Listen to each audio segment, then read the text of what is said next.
मोदकाचे मी तुमच्यासोबत वेगवेगळ्या प्रकारचे रेसिपी शेअर केलेले आहेत. इन्स्टंट मोदक, उकडीचे मोदक, तळणीचे मोदक आणि आज आपण हे झटपट असे गव्हाच्या पिठाचे मोदक पाहणार आहोत, जे चवीला एकदम भारी लागतात आणि बनवायलाही खूप सोपे आहे. साहित्यही कमी लागतं, कारण हे सर्व साहित्य ना आपल्या घरामध्ये उपलब्ध असतं. त्यापासून बनवलेले आहेत आणि खाण्यासाठी तेवढे अप्रतिम चवीचे लागतात ना, की यामध्ये मी थोडाफार फरक केलेला आहे, ज्यामुळे हे मोदक जे आहेत ना खरंच खूप चविष्ट बनतात. तर नक्की बनवून पहा आणि मला कमेंट्समध्ये जरूर सांगा तुम्हाला ही रेसिपी कशी वाटली. तर बघू शकता, तोंडात टाकताच विरघळणारे हे मोदक बनवण्यासाठी आपल्याला लागणार आहे इथे 2 कप गव्हाचं पीठ. तर कुठलीही एक वाटी घ्या, त्याने मापून घ्या. तर 2 कप मी इथे गव्हाचं पीठ घेतलेलं आहे. आता यामध्येच आपण घालणार आहोत 2 चमचे बारीक रवा. एका कपासाठी 1 चमचा असं या प्रमाणात घ्यायचं आहे. त्यानंतर थोडंसं मीठ घातलेलं आहे. 1 चमचा तूप घेतलेला आहे आणि हे तूप चांगलं आपल्याला ना पिठाला चोळून घ्यायचं आहे. जास्त पिठाचा आपण वापर करणार नाही आहोत. म्हणजे जसं मूठ घट्ट होईपर्यंत आपण जसं पीठ मोहन देतो तसं काही गरज नाही. फक्त 1 चमचा तूप घातलेलं आहे आणि थोडंसं पाणी घालून आपण हे पीठ मळून घ्यायचं आहे.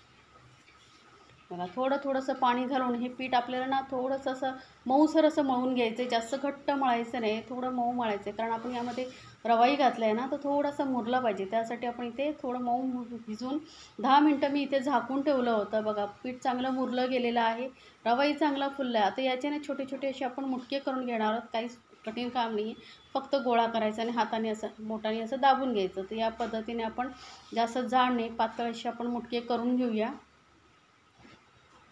तर हे बघा, असे मुटके मी करून म्हणजे काय होईल, आपल्याला तळायला सोपं पडेल.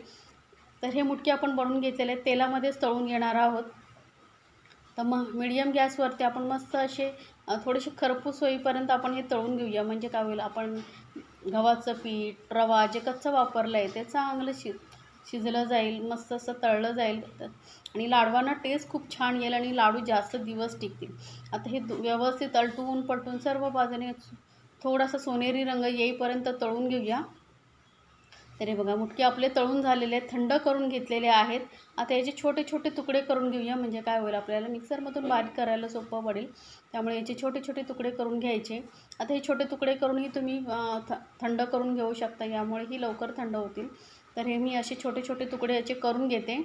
आता यामध्ये काय करायचं, आपल्याला थोडेसे दोनदा घालून मिक्सरमध्ये बारीक करून घ्यायचं. एकदम असे लगदा नाही झाला पाहिजे, थोडा मिक्सर बंद चालू करत करत असं आपल्याला याला बारीक करून घ्यायचं. एकदम जाडसरही ठेवायचं नाही आहे. आता उरलेलेही मी मुटके तळून घेते. आता हे सगळं आपलं मिश्रण दळून झालेलं आहे. आता वळूया गॅसकडे. परत गॅसवरती 1 चमचा तूप घेते मी.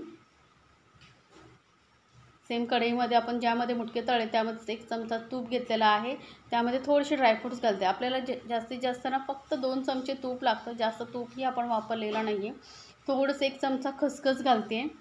खसखसमुळे ना खरंच छान टेस्ट येते या मोदकांना. तर नक्की बनवून पहा, कारण आपण यामध्ये थोडाफार चेंज केलेलं आहे. त्यामुळे ना हे लाडू खूप छान लागतात चवीला. कुठल्याही पदार्थामध्ये तुम्ही थोडाफार बदल केलात ना, तर तो चवीला खरंच खूप छान लागतो. आता हे ड्रायफ्रूट्स, खसखस थोडंसं भाजून झाल्यानंतर यामध्ये घालणार आहे मी 1 कप गूळ. तर 2 कप गव्हाच्या पिठासाठी आपण इथे 1 कप गूळ घेतलेला आहे. म्हणजे जेवढं पीठ घेतलेलं आहे त्याचं अर्धा आपल्याला इथे गूळ घ्यायचा आहे. वजनामध्ये तुम्ही समजा घेतलात 1 किलो पीठ घेतलं, तर अर्धा किलो इथे तुम्हाला गूळ वापरायचा आहे. तरी बघा, मस्त असं गूळ वितळेपर्यंत आपल्याला शिजवून घ्यायचं आहे. गूळ वितळवायचा, आपल्याला पाक वगैरे किंवा कडक असं काही करायचं नाही, फक्त गूळ वितळवून घ्यायचं आहे. बघा, मस्त गूळ वितळला गेलेला आहे. तर गॅस करूया बंद आणि हे जे ना हलकंसं थंड होऊ देऊ 1-2 मिनटं. तोपर्यंत काय करायचं आहे, जे आपण मुटके दळून ठेवले होते त्यामध्ये थोडीशी वेलची पावडर घालते आणि इथे मी थोडा वेगळा फ्लेवर देण्यासाठी 2 चमचे डेसिकेटेड कोकोनट घेते. म्हणजे सुक्या खोबऱ्याचा चुरा मार्केटमध्ये इझिली मिळतो. 1 मोठा चमचा भरून मिल्क पावडर घेते. यामुळे ना माव्यासारखी टेस्ट येते आणि मोदक खाण्यासाठी खरंच खूप टेस्टी लागतात. हे छोटे छोटे 10 रुपयेवाले पॅकेट मिळतात ना, ते तुम्ही वापरा, मस्त टेस्ट लागते मिल्क पावडर घातल्यामुळे.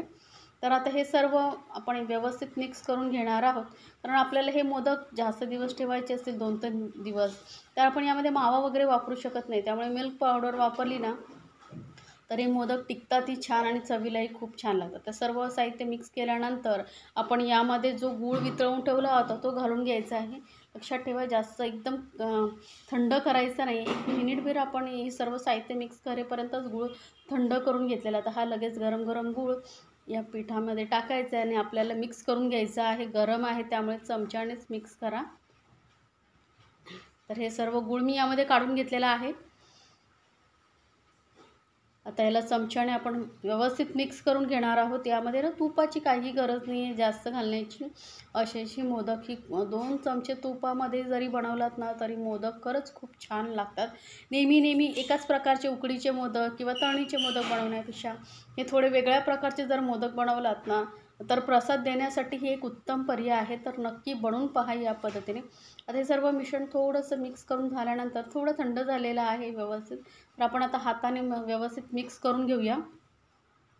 बघा, मस्त नरम असं आपलं मिश्रण झालेलं आहे. कुठेही असं म्हणजे सुखं असं वाटत नाही आहे. व्यवस्थित गुळाचं वगैरे प्रमाण आहे. आता इथे छोटा मोदकाचा साचा घेतला आहे, त्याला थोडंसं तूप लावून घेतलेलं आहे आणि हे मिश्रण आपण आतमध्ये ठेवून पटापट मोदक बनवून घेऊ शकतो आहे बघा. तर इथे 2 प्रकार मी तुम्हाला दाखवते. जसं जमेल तसं तुम्हाला मोदक बनवायला तसं बनवू शकता. एक तर जसं सांगितलं आतमध्ये आधी मिश्रण भरायचं आणि मग पटकन दाबून तुम्ही भरू शकता आणि झटपट तयार होतात. शेपही चांगलं व्यवस्थित दाबून भरायचं म्हणजे शेप व्यवस्थित येतो. तर बघू शकता मस्त शेप आलेला आहे. एक्स्ट्राचे बाजूला आहे मिश्रण लागलेलं ते काढून घ्यायचं आणि झटपट असे हे आपले मोदक बघा किती सुंदर दिसत आहेत. कमी तुपातले असले तरी खरंच चवीला खूप छान लागतात.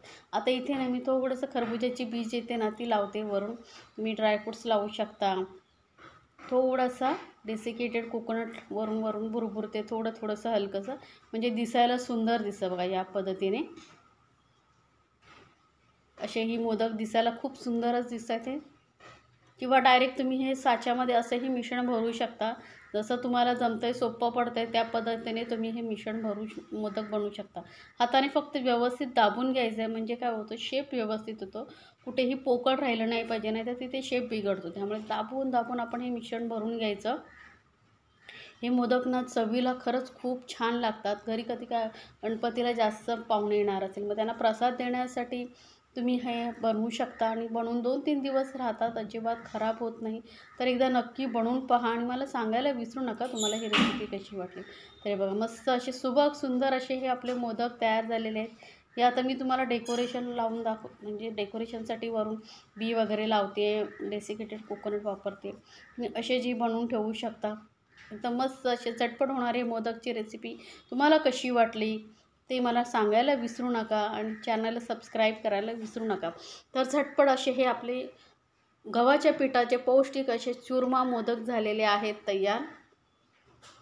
तर नक्की बनवा आणि एन्जॉय करा असे हे मोदक.